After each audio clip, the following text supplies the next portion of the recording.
Good morning, everyone. We are in Fogelsville, Pennsylvania, in Lehigh County.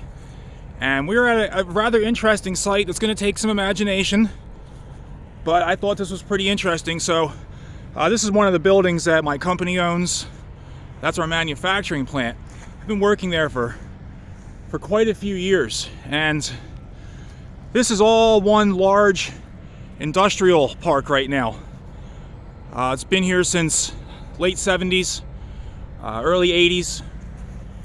But before that, this area here, all of this right here, and I'm going to show you more in a minute, was the Fogelsville plant for the Lehigh Portland Cement Company. Lehigh being the company, Portland being the product that they made, Portland Cement. Huge company. Back off in the distance in them tree lines there are one of two huge open pit quarries that I'm going to try to show you a little bit of in another video.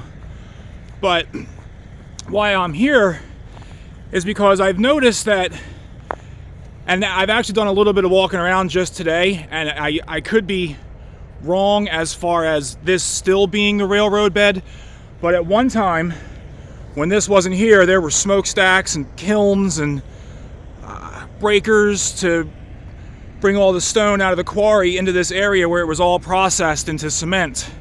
So like I said, this was 1907 when this was all being built here. Nothing that you see here was even a thought, and the people that built the stuff that you see here weren't even born yet. So this was all Lehigh Cement Fogelsville plant, and there would have been rails running right down this direction with the main line heading closer towards the open pit quarries. The main line was operated, or the railroad service was operated, by the Catasauqua and Fogelsville. They were built 1856, 1857 by the Thomas Iron Works and the Crane Iron Works. They got together and they formed that railroad. So the Catasauqua and Fogelsville main line, you can't see because these trees are here, it's off to the east. In 1907, they made a branch off of that to come over here and supply the Lehigh Cement Company with whatever rail requirements were needed.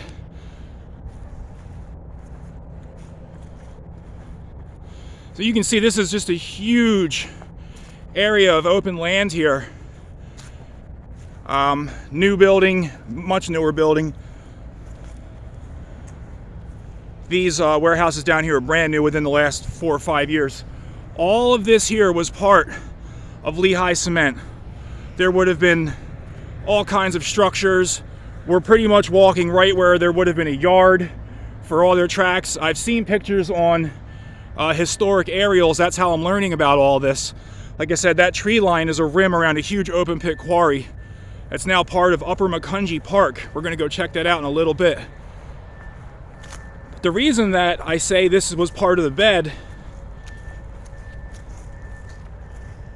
and you can see this has all been, flattened out over the years to make way for the expansion of this park that will eventually happen, I'm assuming. But if we follow this path right here along the grass, I'm going to take you to where there would have been a grade crossing going over Mill Road right here that would have led to the Catasauqua and Fogelsville main line. For those of you who follow the channel closely and saw the short video I just did about them old rails behind my warehouse where I work, those very well could have came off of whatever rails were in this area here. So by 1920, Lehigh Cement was the largest cement company in the nation by way of how many plants they had. They weren't economically the largest, but they had the most plants in America by 1920. They were also producing an incredible amount of cement. 12 million barrels annually in the 20s. So, and you can imagine cement was king, concrete was king in the 20s. All right, so if you look straight ahead, we're heading towards the old right-of-way. This would have been a grade crossing right here for the Catasauqua and Fogelsville to come over to the Lehigh Portland cement factory. Encompassed all this area up high. Everything else would have been farmland around here. There would have been some company houses down along Tillman Street. This building was not here.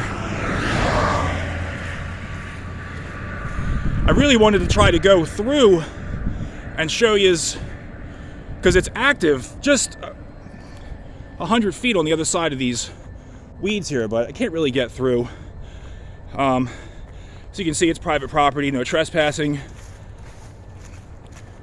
We're only going to be here for a brief second. Active rail. So the line still is in use. It just is no longer in use in this area.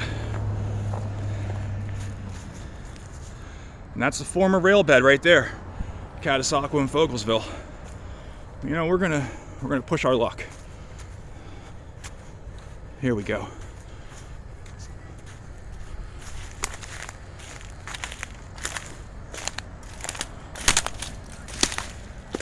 Even have an old railroad tie here. That's pretty cool. All right, let me jump up on this bed real quick. If I can show you as I'm not crazy, there was a railroad coming through here. Okay, and here it is. So right through these trees and sticker bushes, like right on the other side of those trees, it's active. And then if you go up a little further, it spurs off to where they have some spurs that run behind the other building that I work at, or the building that I do work at, the other building of my company's, the other building that my company leases. So yeah, pretty interesting, huh? Old Catasauqua and Fogelsville spur would have came off the main line, about 2 miles or less, about a mile to the east, and then it would have gone across here to the Lehigh Portland Cement Company. This would have been put in sometime around 1905, 1906. I think the cement plant was operational by 1907, so they probably would have been bringing the supplies in by rail. All right, I'm gonna head over to the quarry and see if I can get you guys some footage of the quarry. It's a monster. See you down the road.